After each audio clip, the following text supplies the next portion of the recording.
Faut laisser faire les pros. Quand il a tiré, je l'ai senti mourir. Il avait l'air nerveux. Je suis aussi nerveux quand je croise une jolie fille. Poisson, mais il faut quand même que tu... Croque. Attends. Non. C'était le seul, j'en ai plus. Prenne pour des décérébrés de slip. En plus, c'est Animal Crossing qui va sortir. D'ailleurs, le livreur va me l'apporter en avance. Et c'est pour ce soir. Oh. S'il se fait tard, endors-toi sans peine. Joli duo. C'est où? Qu'est-ce que vous voulez? Je veux que vous me conduisiez dans la montagne du Nord. Je suis devenu battle guy parce que mes parents se sont fait braquer et tuer en sortant de l'opéra. Je vous avais dit que ce 5 tarés avaient vidé leur carte de crédit sur des sites pornographiques. J'espère que... Laisse-moi passer, c'est un vrai. C'est un couteau? C'est un vrai couteau? Il est prêt le couteau. Mon point faible! Le petit couteau! Tu me laisses passer, pigé. J'en fais pas un couteau! Oh, c'était...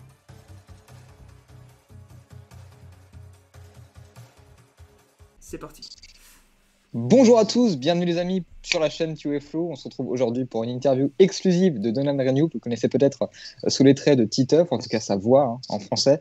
Derrière aussi le Spider-Man, très connu de PlayStation, mais aussi bien d'autres. Kingdom Hearts, Kingdom Hearts 1, Kingdom Hearts 2 avec Sora. Bienvenue Donald, j'espère que tu vas bien et merci encore une fois d'avoir accepté l'invitation. C'est un grand honneur. Merci. Avec plaisir, c'est cool. C'est vrai que ça fait pas mal de personnages qui ont bercé la pop culture, en tout cas pour les jeux vidéo. C'est sûr que c'est quelque chose de... Ouais, Sora, ça a fait un moment que j'ai fait ça, mais même s'il n'y a pas eu de VF sur le 3, ça reste quand même un des personnages emblématiques, c'est cool. C'est clair. Bon, en tout cas, au plaisir de te retrouver ici avec nous. Et puis à Yohan aussi, mon compère de toujours, depuis septembre 2020, et oui, ça remonte. On est là à vous proposer, les amis, du contenu toujours frais, avec de nouvelles idées, des instants musique, de la culture pour tous, des reportages, des émissions et des interviews. Merci, mon d'être là. Eh ben, merci Donald. C'est un grand honneur, comme je t'ai dit en off. Franchement, j'ai envoyé ce message sur Twitter. J'ai dit est-ce qu'il va accepter? Et franchement, c'est un grand honneur parce que tu as bercé mon enfance, notamment dans Titeuf, cool. Notamment dans Reese aussi de Malcolm. C'est vraiment un grand honneur de t'avoir et j'espère qu'on va en savoir un peu plus sur toi et savoir plein de questions que aussi nos abonnés nous ont posées pour en savoir plus sur toi. Donc merci. Ça roule. Alors Donald, j'ai une première question d'entrée de jeu. Ça fait quoi d'être adulé par plein de personnes de par son talent de doublage? C'est cool, c'est vrai que c'est venu avec les réseaux sociaux. C'est sûr que ça reste un métier de l'ombre si on n'est pas sur les réseaux. Ça reste quand même ultra discret, mais j'en suis content. Puis surtout de pouvoir faire des émissions pour pouvoir en parler. Enfin, il y a plein de choses à faire là-dessus. Donc, c'est toujours sympa de bosser sur quelque chose en studio et d'avoir le retour après par le public. Si jamais on n'a pas ces réseaux, c'est difficile d'avoir le retour de ressenti de comment les gens ont ressenti la performance après coup, de donner son ressenti. Sinon, il n'y a rien. Sinon, on peut pas avoir cette proximité. Donc, ça c'est plutôt sympa.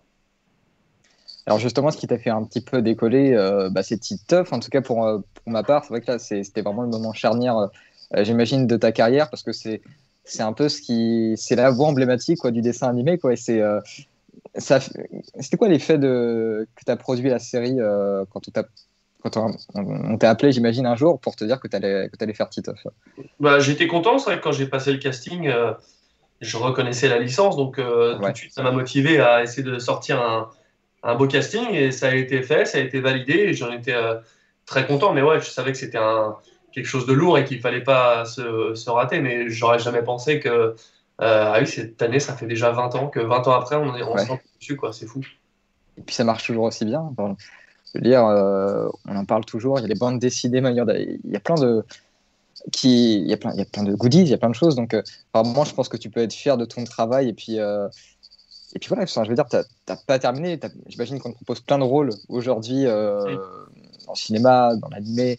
Donc, justement, comment t'as commencé? Est-ce que c'est le théâtre? Est-ce que c'est... Comment t'as repéré? J'ai appris sur le tas, mais c'est ma mère qui...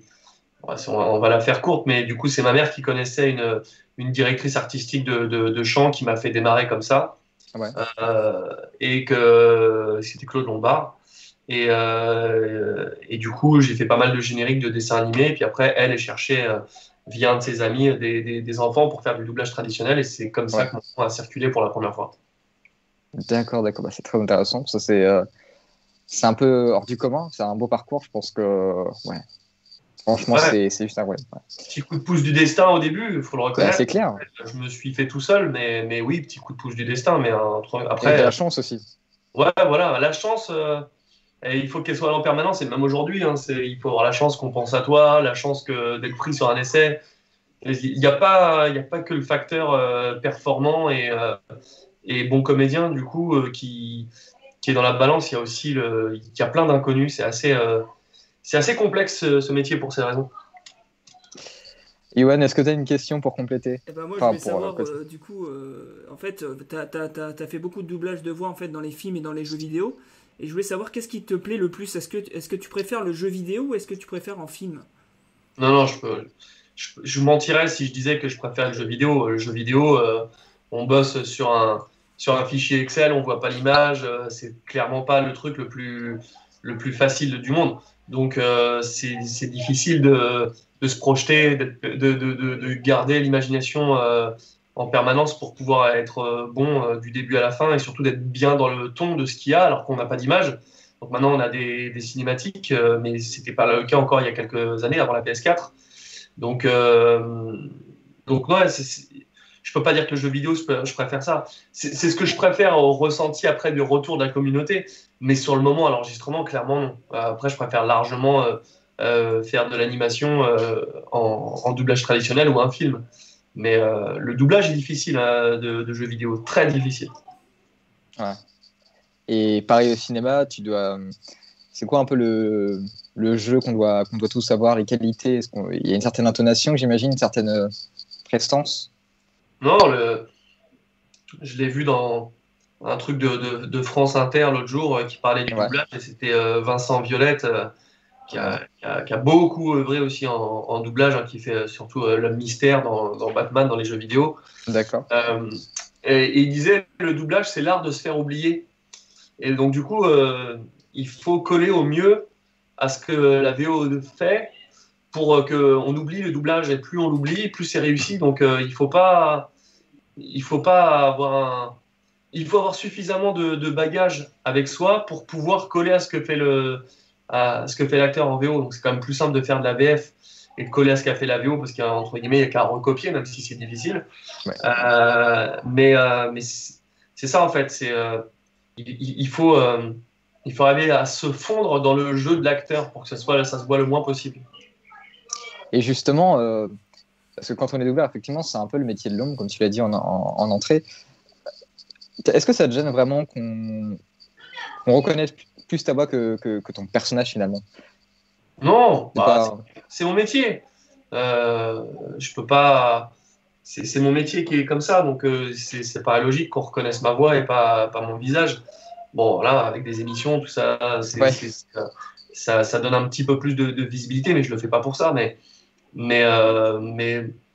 je peux pas reprocher quelque chose à un des fondamentaux de mon métier, donc ça fait partie du jeu et puis voilà. Et de toute façon, j'ai encore envie de pouvoir faire mes courses un 24 décembre sans une casquette et des lunettes. Hein. Je les envie pas, les stars. Hein. Ah bah c'est clair, c'est un sacré travail. Mais justement, pour rebondir là-dessus, est-ce que tu as un projet, alors pas forcément tout de suite, mais peut-être plus tard, d'entrer dans le cinéma, mais vraiment de toi-même, pas forcément que de ta voix, mais vraiment de jouer vraiment dans un film, une production française? Franchement, je suis déjà très pris de par mes activités de comédien et surtout de la société de production que j'ai montée, où on a des idées dans tous les sens avec mon associé. Ouais. Je vois mal comment j'arriverais à me dire, tiens, le peu de temps libre que j'ai, je vais essayer de tourner. Donc, il y a suffisamment à faire là-dedans pour être épanoui et faire plein de projets que de se dire il faut absolument que je tourne. Alors maintenant, je tourne pas le dos au tournage, mais si on vient me chercher, on me dit c'est toi qu'on veut et viens dans mon film, ça me fait kiffer, là oui. Mais me faire les démarches pour aller tourner et courir les castings, ça non. Donc on verra bien, mais je cours pas après ça. Et puis si ça fait marrer un réal, bah, tant mieux. On a vu Philippe Lachaud avec Nicky Larson qui était fan de Nicky Larson et du coup qui a pris Vincent Ropion qui fait la voix dans le dessin animé pour faire un rôle dans le film. Typiquement, voilà, c'est ce genre de truc sur un rôle. Bon, là, c'était un clin d'œil, mais sur comme ça, un mec qui kiffe la VF et qui a envie de bosser avec moi, là oui, mais si c'est pas une envie comme ça, j'irai pas courir après. Ouais, c'est selon vraiment les propositions. Ouais. D'accord. Ok, d'accord. J'ai quand même la chance d'avoir pas mal de taf, donc ouais. Quand on est comédien, le principal c'est d'avoir du taf. Ce qu'on fait après, peu importe, du moment qu'on remplit les semaines, c'est le principal. Donc je prends ce qui passe et puis on verra bien. Je suis pas inquiet. Et justement, avec toute l'histoire du Covid, du confinement, ça n'a pas été un peu dur en termes de production? Si, parce que nous, on a été arrêtés comme tout le monde. On n'a pas bossé pendant le premier confinement. Ouais. Donc du coup, passé le premier mois, il n'y a plus rien qui allait rentrer parce qu'on est payé 1 mois ou 2 ou 3 mois après avoir fait la prestation. Ouais. Qui arrivait un moment où on arrivait sur un désert de paye qui était plus là, et en tant qu'intermittent, c'est compliqué. Donc c'était difficile. Et aujourd'hui, après être bien reparti pour l'été, on subit l'arrêt des tournages des États-Unis qui a été pendant l'été. Donc du coup, là en ce moment, il n'y a quasiment rien qui rentre. Il n'y a que des animations. Il y a que des animations qui rentrent. Et en ce moment, je ne travaille que sur des animés. Et il n'y a plus aucun truc live, ou alors c'est des trucs qui sont à la bourre et qui n'ont pas été envoyés en temps en heure, et le montage a été un peu long, mais il n'y a rien de neuf, quoi. Toutes les séries, les saisons qui devaient arriver, elles ne sont pas là. Et donc du coup, en ce moment, c'est compliqué parce que le métier entier est à l'arrêt. Et j'ai dirigé un film d'animation, voilà, encore une fois, la semaine dernière, et tous les comédiens se succédaient en disant je ne fais rien, je ne fais rien, je ne fais rien. Et c'est compliqué parce qu'on est tributaire des États-Unis et là on s'en rend encore plus compte. C'est vrai que les gros blockbusters, c'est ce qui amène aussi les gens au cinéma. Donc quand on n'a rien derrière, c'est un peu. Ah oui, tout ce qui. Ouais, ah bah oui, surtout les ciné. C'est clair. Les ciné là en ce moment, c'est vraiment la galère. Hein. C'est vrai que c'est. Ouais. Tout est à l'arrêt, quoi. Nous, on est payé à la ligne, hein, donc concrètement, faire un film, c'est bien pour le CV, mais ce qui nous intéresse, c'est de faire des séries. Parce que les séries, ça va plus vite. Concrètement, nous, on recherche plutôt les séries pour voilà, c'est plus intéressant. Mais voilà, quand il n'y a plus rien qui rentre en série, là, c'est un peu plus compliqué. Donc, bon, le cinéma, on fait tous 1 film, 2 films, 3 films par an. Donc, c'est pas ça qui remplit la gamelle. Oui, c'est clair. J'ai vu aussi dans les séries, j'ai vu que tu as aussi doublé la série Viking. J'ai vu. Ouais. J'adore cette série. Et j'ai regardé à nouveau sur Netflix et j'ai dit mais oui, c'est bien sa voix. Björn Lovbrock, je crois. Exactement. Ouais. Le fils de Ragnar. Ouais. Bah, franchement, sacré. J'adore ce personnage, franchement, et j'adore la série. Et que ça soit toi qui la double en VF, franchement, c'est pas évident. Mais je me doute, c'est vraiment pas évident. Ouais. Il a vraiment cherché à se ralourdir la voix, l'acteur là aux États-Unis. J'ai eu du mal à la fin, j'y arrivais, mais c'est dur. Hein. Ouais. Et je voulais te demander, du coup, quelle est la voix qui t'a donné le plus des difficultés à doubler? C'était Andrew Garfield dans le silence. Parce que c'est de Martin Scorsese et le film était d'une difficulté rare et de mon propre aveu, je me disais le film il est indoublable, quoi. C'est trop difficile, beaucoup trop difficile. Et justement dans ces cas-là, si jamais dans le cas un peu négatif, si tu n'arrivais pas du tout à doubler un personnage, comment on fait? Est-ce que il trouve quelqu'un d'autre? Est-ce que tu as quand même une période d'essai Non, il n'y a pas de période d'essai, hein. Ça arrive très rarement qu'on soit annulé d'un rôle sur des séries, ça arrive jamais. Ouais. Sur des films, oui, ça peut arriver sur des gros films où le client écoute et il n'est pas satisfait d'une voix et il fait changer. Ça m'est déjà arrivé de remplacer des gens. Je me suis déjà fait remplacer, mais c'est pas une question de. Faut pas le prendre comme une question d'ego, hein. C'est le client qui se dit la voix correspond pas, finalement trop jeune, finalement ça colle pas à la VO, donc du coup on change. Mais oui, ça arrive de se faire remplacer. Mais de toute façon, nous on continue toujours le rôle. C'est après le client qui décide si tout est bon ou pas. Oui, tout à fait. Yo, est-ce que tu as une question? Ouais, moi j'ai vu aussi, parce que j'ai regardé aussi tes anciennes interviews, et j'ai vu qu'il y avait un acteur que t'adorais doubler, c'était Shia LaBeouf, si je dis pas de bêtises. Et Ouais. je sais qu'ils t'ont enlevé le doublage de la voix. Qu'est-ce que ça t'a fait quand t'as appris ça? C'était un des premiers gros acteurs que je perdais. Ça m'a saoulé au début, hein, clairement. Maintenant, ça va, j'y pense plus, mais ouais, ça m'a saoulé au début parce que j'aimais bien le doubler dans La Guerre des Stevens et puis je trouvais que ça collait plutôt bien dans l'énergie. Donc, quand on se trouve avec un acteur comme ça et puis que d'un seul coup on l'enlève sans raison, entre guillemets, ça m'a embêté. Donc maintenant, c'est Jim Redler qui le double, et puis c'était pas de son fait, hein, si c'est lui qui l'a récupéré, mais quand il s'est mis à tourner au cinéma, c'est là que je l'ai perdu. Et sur un film, après ça a fait la cascade de films, la continuité que j'ai pas faite parce que c'était Jim qui l'avait fait sur le premier. Dommage. Maintenant tant mieux pour lui et j'espère qu'il le continuera. Il le continuera le plus possible parce que c'est vrai que c'est bien pour le public quand c'est toujours la même voix, quoi. C'est chiant quand ça change de voix tout le temps. Ouais. Après, il y a des vrai, repères, quoi. je l'ai refait une fois il y a quelques années de ça, une seule fois, et c'était cool. Et justement, il y a un autre personnage qui, pareil, on a vu, parce qu'en off, je voulais te dire il y a une liste assez impressionnante de rôles dans lesquels tu as doublé. C'est impressionnant, que ce soit dans le jeu vidéo, dans le cinéma, dans les animés. Et on a vu que tu doublais Jesse Eisenberg, Ouais. donc Lex Luthor dans Batman contre Superman et tout. Est-ce que justement, quand on double un personnage comme ça aussi longtemps, il y a des habitudes qu'on a? Est-ce qu'il y a une proximité qu'on a aussi avec l'acteur original? Ah ouais. Ouais. Bien sûr. Moi, je connais son jeu par cœur à Jesse Eisenberg. Et je sais quand il fait. Moi, j'appelle ça le pack de base. C'est ton truc que tu sais faire et que tu envoies. Voilà. Mais nous, les premiers en doublage, on fait ça, hein. Le pack de base, si tu arrives, tu envoies un truc. Si le DA te dit suite, bon, tu continues comme ça. Et si on commence à chercher, on cherche tous les deux. Mais Jesse Eisenberg, un peu moins de Andrew Garfield, mais Jesse Eisenberg, je le connais par cœur, son jeu.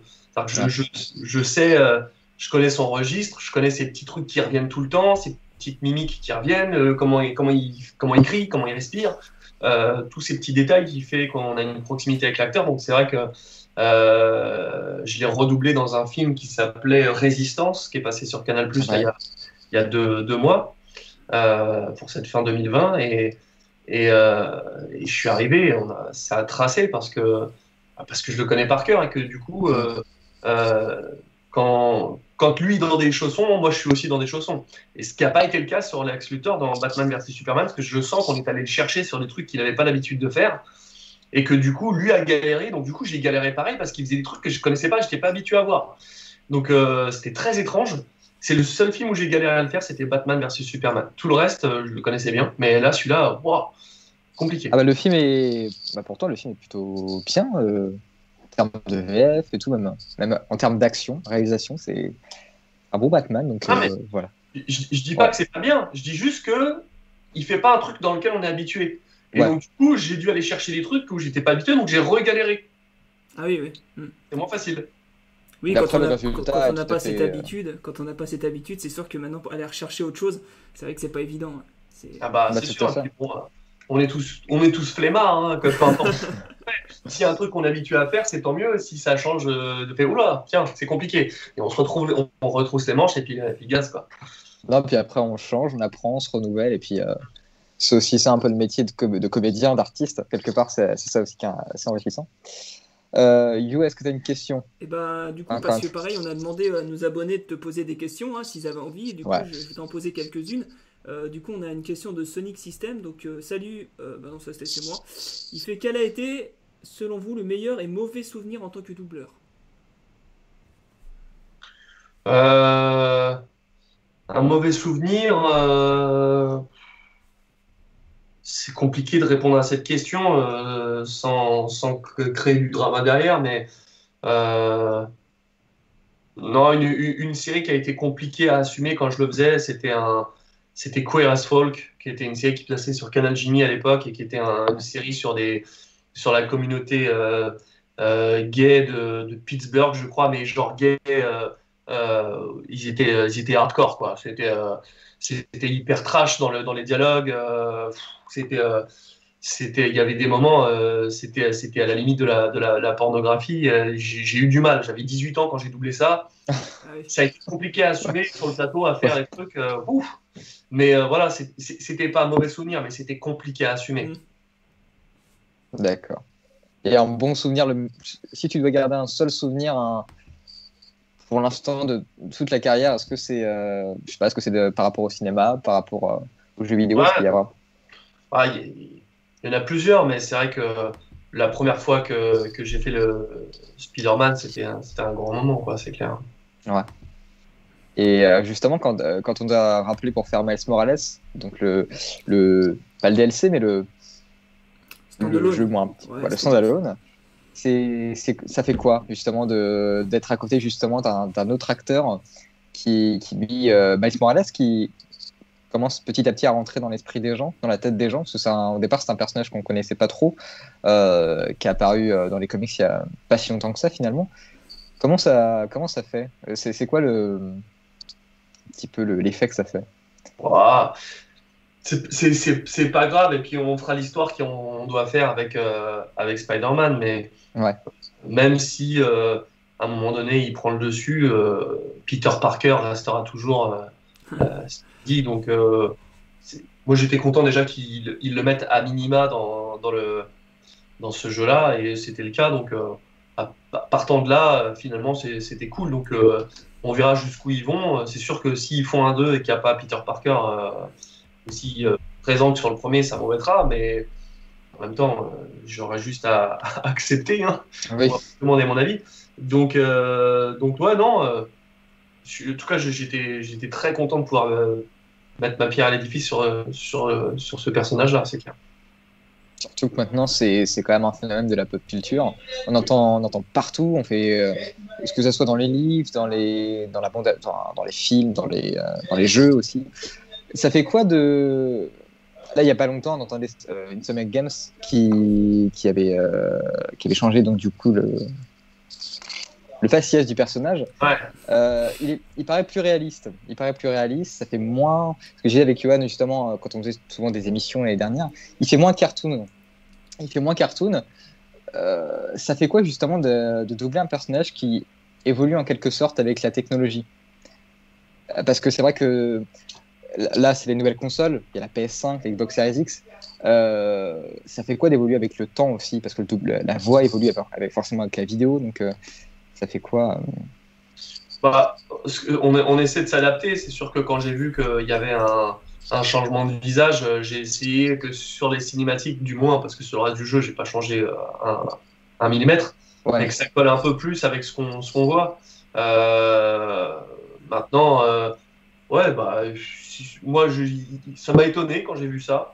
Ouais. Et, positivement c'est même pas positif ou négatif, j'ai fait... Ah, mais ils ont fait Tom Holland, en fait. Donc, ouais, oui, c'est un peu ça, oui. Très clairement. Ouais, bon, en tout cas, c'est vrai que ça m'a surpris, mais c'est vrai que j'étais pas forcément fan du premier rendu du visage, donc je le trouvais plutôt réussi, le suivant, mais on va s'habituer de toute façon. C'est juste que pour tous ceux qui ont joué des dizaines d'heures, je peux comprendre que ça choque, que le personnage change de tête, mais bon, on va tous s'habituer. Et puis, concrètement, on joue tous le jeu 98% du temps en gameplay, il est masqué, c'est juste 10 cinématiques dans le jeu, c'est pas non plus dramatique. C'est dans des petites cinématiques, c'est pas tout le temps. Mais personnellement, je le trouve assez classe. Je trouve qu'il pareil, il colle bien avec la voix. Je trouve que ce soit en original ou en français, oui, ça colle peut-être un petit peu mieux parce que je sais pas, il y a certains mimiques, il y a certains détails du visage qui ont été travaillés plus qu'avant. Donc, effectivement. You, est-ce que tu as une question? Ouais, une moi prochaine je vais question parler en parlant de Spider-Man 2, parce que moi je suis sûr qu'il va arriver. Hein. Parce que quand tu vois le post-générique de Spider-Man Miles Morales, à mon avis, je sais pas si tu peux en dire plus, Donald, mais je pense que moi je pense. Non, moi je suis au courant de rien, hein, c'est que on est toujours au courant en dernier dans les doublages, donc là je peux même pas liquer d'infos, je les ai pas. Donc, Et je voulais savoir du coup par rapport à la next-gen, parce que est-ce que tu as les deux consoles? Parce que nous on parle beaucoup de jeux vidéo, et je voulais savoir est-ce que tu as les deux consoles et quel jeu tu attendrais futur qui t'exciterait, pardon. Franchement, il y a tellement de jeux en retard, mais oui, j'ai les deux consoles. Ouais, j'attends Horizon Forbidden West. Ça, je l'ai platiné le premier Horizon. J'ai pas fait le Frozen Wilds parce que moi je joue en difficile et quand je suis revenu sur le jeu en difficile, j'ai compris ma douleur parce que j'arrivais plus à jouer. Et, Bob il me défonçait, donc j'ai pas pris le temps de me remettre dans le gameplay. Donc j'ai pas fait ce DLC. Mais ouais, ce Horizon il me tente bien. Le seul truc qui me saoule un peu, c'est la cross-gen, hein, parce que voilà, on l'a vu avec Cyberpunk. C'est relou de devoir attendre 2 ans avant qu'on ait des vrais jeux next-gen et que pendant 2 ans, on doive contenter le parc de 100 millions de consoles old-gen et puis le parc next-gen. Ça va donner un petit peu des trucs polyvalents, mais ni beaux ni moches, mais entre les deux. Donc j'espère juste qu'ils arriveront à faire quelque chose de propre l'année prochaine. Enfin, c'est la fin de l'année d'ailleurs. Mais ouais, Horizon, ça me tente bien. J'attends beaucoup Gran Turismo 7 et j'attends beaucoup aussi les jeux de voiture, le prochain Forza, mais on a tellement de temps. Enfin, ils en sont tellement loin dans le développement. Je sais pas ce qu'ils foutent, Turn 10. C'est tellement long. Ils ont laissé mourir leur licence. L'e-sport est mort sur Forza. Gran Turismo, ils vont être là cette année, donc ça va être nickel. Mais ouais, Horizon, Gran Turismo et Forza. D'accord. Et puis, t'es un peu jeu d'horreur? Est-ce que t'attends par exemple Resident Evil, Silent Hill? Non, j'ai une sur hier pour PlayStation. Et moi, Resident Evil, je fais la démo et après, c'est salut, au revoir. Ouais. Le 7, on me l'a offert, je l'ai jamais allumé, je n'en veux pas. Je sais que c'est un très bon jeu, mais j'ai peur. J'ai peur. En fait, j'ai pas de problème quand les jeux sont gore, ça me fait marrer. Enfin, je vois un Destination Finale, ça me fait rigoler parce que voilà, c'est gore, voilà. Walking Dead, c'est gore, mais ça fait pas peur. Mais je déteste avoir les moments de surprise. Pas un bruit d'un seul coup, mais 80 décibels dans la gueule pour te faire sursauter. Ce sursaut pour du sursaut, pour moi, est inintéressant parce que ça crée du stress et on vit dans un monde qui est déjà suffisamment galère pour que le soir, on se colle du stress et de la peur. Moi, quand je joue à un jeu, c'est pour me détendre. Alors, je comprends qu'on puisse aimer ça, mais je ne peux pas me mettre du stress. Pour moi, c'est vraiment de la peur. Enfin, je suis pas bien. Et donc, si le soir, je me détends et que je me mets de la peur, c'est pas pour moi, quoi. Ouais, c'est un trop plein de peur. Moi je comprends, moi je ressens pareil, hein, donc je suis tout à fait d'accord avec toi, Donald. je suis seul ici qui aime m'aventurer dans les couloirs. Voilà. Bon, écoutez, on va passer sur un autre thème. Je voulais savoir, depuis que Spider-Man et donc PS4 est sorti, donc depuis que tu l'as doublé, tu as lancé un programme avec plein de doubleurs, justement, pour pas mal de jeux. Je me rappelle quand Just Cause 4 était sorti, tu avais appelé le doubleur donc, de Rico, pareil pour celui de... Voilà. Et pareil pour celui de Assassin's Creed Odyssey, je ne sais plus comment il s'appelle. Voilà. Et justement, ça, c'est un peu une famille. À chaque fois qu'on vous voit dans cette émission-là, il y a cet esprit de famille, de convivialité, voilà, c'est toujours aussi marrant de voir cet esprit de comédien, de rassemblement. Chacun fait son jeu, mais quelque part on s'aide un petit peu. Qu'est-ce que tu as gardé justement de toutes ces rencontres En fait, c'est vrai que on est tous des indépendants. On n'a pas de patron, on n'a pas de a pas d'agent pour les voix. Donc concrètement, on est tous indépendants et donc on est tous collègues et dans le même bain. Donc forcément que quand c'est des comédiens, c'est des collègues, c'est des amis pour certains, c'est des connaissances, c'est des très grands potes, c'est des gens avec qui on a un peu d'affection ou pas du tout. Mais en tout cas, on a forcément un lien avec eux vu que c'est toute une communauté de comédiens qui voilà. Donc c'est sûr que quand on se connaît depuis 20, 30 ans, que on fait des séries, des films ensemble, on apprend à se connaître forcément quoi. Donc comme souvent, il y a souvent des choses à jouer qui peuvent être intimes, émouvants. Même sans le vouloir, ça crée des liens. C'est-à-dire que, à moins d'être les pires ennemis du monde, si tu fais 2 jours d'enregistrement où c'est les meilleurs amis du monde, il est pas rare qu'à la fin de l'enregistrement, tu te claques la bise et puis tu dis salut, à bientôt, alors que le lundi, tu le connaissais pas, quoi. Ouais. Ah oui, il y a quelque chose qui se crée entre les tournages, quoi. Ouais, c'est ça. Donc, évidemment, on joue la comédie, évidemment, c'est pas vrai, mais on dit quand même les choses. Donc, c'est logique qu'après, moi, en 2022, ça fera 30 ans que je fais du doublage. Donc, forcément, que quand je vois des potes à qui on s'est connus quand on avait 12-13 ans, aujourd'hui, on est tous des darons, mamans, ça, on se connaît, quoi. Donc, ça fait drôle. Ouais, c'est. Je suis assez d'accord. Mouillou, est-ce que tu as des questions de la commu? Une petite question Ouais, j'ai une question de Pitivier. Quel personnage aurais-tu rêvé de doubler? J'aurais aimé bosser dans l'équipe de South Park.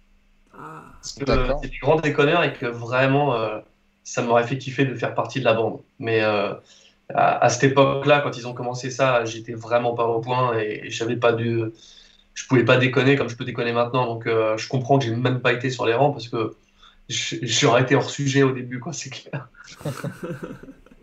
Ouais, mais pourtant, ça aurait été une bonne série. C'est un peu violent, ça se parque. Hein. C'est un peu trash, comme on dit. C'est clair. Donc, c'est sûr. Ça doit pas être aussi violent que la série de Pittsburgh, je pense pas. Mais c'est pas pareil. Disons que il faut amener beaucoup d'humour pour que ce soit cool. Et quand le premier épisode de la saison 1, l'épisode c'est Cartman a une sonde anale, t'as intérêt à envoyer le pâté au niveau de l'humour. Hein. Donc lui il l'avait, moi je l'avais clairement pas. Donc elle est géniale l'équipe, elle est parfaite. Ah bah oui. Et ben justement, oui, vas-y. Ouais, je voulais juste savoir aussi, est-ce qu'il y a un rôle de doublage que t'as refusé? Rarement. Quand je refusais, c'est parce que pas libre, quoi. Ouais. Oui, parce que sinon, en temps normal, t'es plutôt vraiment archi plein ou il y a une petite place quand même Non, j'arrive à trouver des. Bon, en ce moment, il y a un peu de temps, mais j'arrive toujours à me débrouiller pour déplacer une séance, à décaler un truc, pour éviter de refuser au maximum. Les comédiens, c'est rare qu'on refuse du taf, on est tous à la recherche de cachets. Donc quand on a du taf, la plupart du temps, on essaie de se débrouiller pour le prendre. Hein, qu'on aime la série, la saga, le film ou pas. Hein, tu vois, j'aime pas les jeux d'horreur. Ni les films d'horreur. Demain, tu me proposes un premier rôle sur Resident Evil, la prochaine série pour Netflix, mais je réfléchis même pas une seconde. Et je dis oui. Mais voilà. Donc, ça serait une bonne expérience. Hein. Ça serait. Ouais, mais bon, ce qu'ils vont proposer, c'est de l'animé, donc j'aurais moins peur. Mais même le jeu vidéo, t'accepterais aussi? Oui, bien sûr. Bien sûr. Non, mais en plus, en jeu vidéo, on voit rien, donc c'est encore plus simple. Mais non, mais voilà, il faut faire la part entre le loisir et le taf. Donc, et j'en ai doublé des films d'horreur qui faisaient vraiment peur et ça passe beaucoup plus facilement en spectateur parce que comme il y a la bande rythmo, le texte arrive, les cris, on les voit arriver 5 secondes à l'avance, donc tu peux pas être surpris. Ouais. Tu sais d'avance que 5 secondes après, ça va hurler. Et si l'ingénieur du son ne te met pas le son hyper fort, normalement, tu l'entends pas non plus comme eux l'entendent en conditions cinéma. Donc là-dessus, mais on est beaucoup dans le métier à avoir un souci avec les films d'horreur et à utiliser, à être en galère quand il y a des doublages de films d'horreur. Puis voilà, hein. en baissant le son, en n'étant pas trop fort, et puis en anticipant, ça va toujours très bien. Oh oui. Oui, oui. Et bien justement, pour continuer un petit peu sur ça, ça serait quoi ta playlist parfaite de films? Est-ce que déjà tu es un cinéphile? Est-ce que ça t'arrive souvent de regarder des films, des classiques, des films qui ont marqué le cinéma qui te tiennent à cœur? Ouais, moi, qui me tiennent à cœur, c'est souvent les films de Tom Cruise. Ouais. Je suis un énorme fan de Top Gun et de Vanilla Sky. Je crois que Vanilla Sky, c'est le film que j'ai le plus vu dans ma vie. Parce qu'à chaque fois que je le voyais un détail que je n'avais pas capté avant. Et j'adorais ce film pour ça. J'ai dû le voir, je sais pas, 20 fois le film, quoi. Il est génial. Pour ceux qui l'ont pas vu, il est exceptionnel, ce film. Ça dure combien de temps? Je sais pas, 2 heures, un truc comme ça. Mais non, il est trop bien avec Joseph Fiennes, Penelope Cruz et Tom Cruise. L'histoire, elle est géniale. Bon casting, en tout cas. Et c'est un peu la tradition sur la chaîne. Pareil, avant de continuer sur les questions de la commu, on parle beaucoup de musique sur la chaîne. Et est-ce que toi, justement, tu es un gros consommateur de musique? Est-ce que tu as des styles particuliers Non. Non, je suis... Maintenant, en voiture, quand je me déplace, j'écoute même plus la radio. Ouais. Je réfléchis. J'ai besoin de ce temps pour réfléchir et gagner du temps après, quand je vais bosser sur mon ordinateur avec les projets pour la prod et tout ça. Ouais. En ce moment, j'écoute pas grand-chose dans la voiture. Mais sinon, non, j'écoute des playlists à la con sur Apple Music, des trucs pour se détendre. Je connais pas les artistes, ça passe très bien. Ouais. Mais je suis pas un grand consommateur de musique finalement. J'ai toujours aimé le Queen, que vraiment je connais tout leur répertoire. Je suis vraiment un gros fan de Queen. Mais mis à part ça, j'ai pas tellement vraiment de. Je suis pas fan d'artistes mis à part ça. D'accord.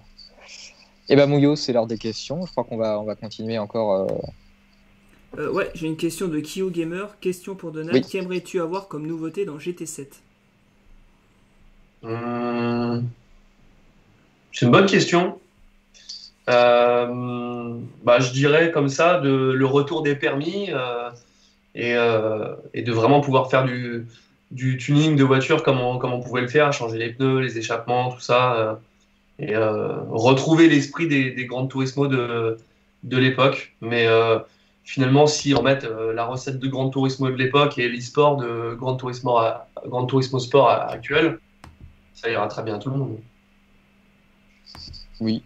Et justement, est-ce que tu avais apprécié Gran Turismo Sport à l'époque de sa sortie? Parce que c'est vrai que c'est un peu un épisode un peu différent des autres. Il arrive en kit, le jeu, mais aujourd'hui il est complet. C'est ce qui se fait mieux sur les scènes e-sport.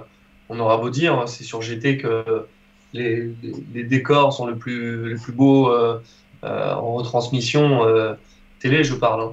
Le spectacle, il est complètement ouf. C'est vrai que quand on compare le spectacle que peut offrir les finales du World Tour à ce qu'il peut y avoir sur Forza ou même sur iRacing, c'est un peu moins la baston, mais ça c'est grâce au replay qui sont les caméras spectateurs de GT, elles sont géniales. C'est même pas le jeu, c'est vraiment la gestion des caméras sur GT. Franchement, c'est top, c'est hyper lisible, c'est beau. Franchement, c'est très bien réalisé, quoi. Ouais. Alors, y a-t-il encore des questions sous la main? En fait, c'est des questions qu'on a déjà posées, donc je vais pas les reposer. Du coup, c'est ce que je leur avais dit. J'ai dit, si on pose déjà les questions, on va pas les reposer. Donc, alors, j'avais une question. Alors, c'est pas du tout, on n'a pas du tout prévu. Quelqu'un m'a dit ça hier soir. Est-ce que toi, Donald, alors je sais que tu nous as dit que tu n'avais pas fait ça, mais est-ce que pour le doublage, il faut une école particulière? Est-ce qu'il faut des études pour vraiment débuter là-dedans? En fait, il y a deux possibilités. En fait, c'est soit tu as la chance, comme moi ou comme d'autres, d'être un enfant et d'avoir un plan pour rentrer. Ouais. Et là-dedans, tu réfléchis pas. Et du coup, parce qu'un enfant, il fait sa phrase, il réfléchit pas. Il envoie le truc. Et de toute façon, vu que c'est un enfant, de toute façon, ce sera frais. Donc, ça lui permet de se faire ses armes et de faire ce qu'on attend de lui, d'apprendre progressivement, parce que de toute façon, ça reste mignon parce que c'est un enfant. Ouais.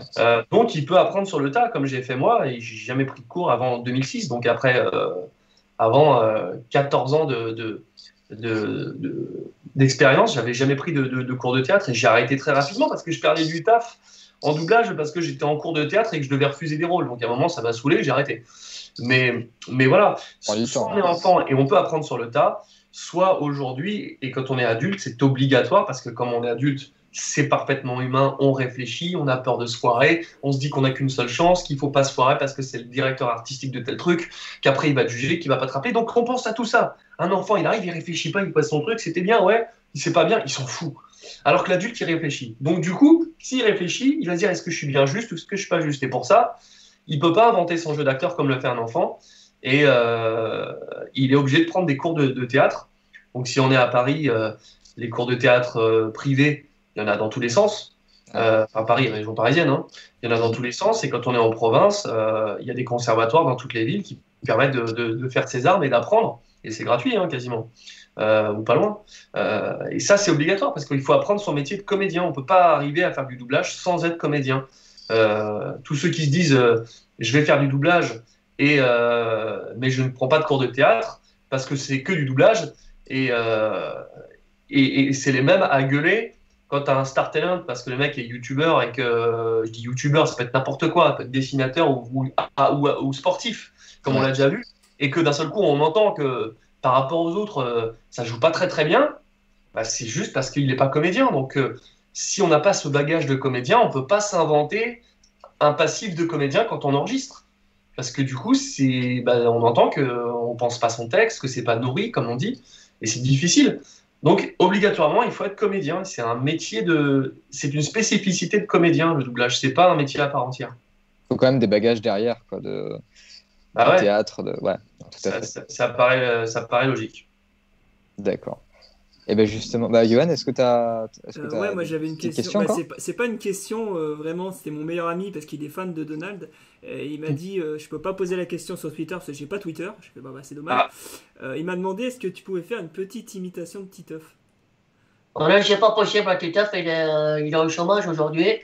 Il a un jeune indien, donc Titeuf pour une interview, c'est pas possible, d'accord.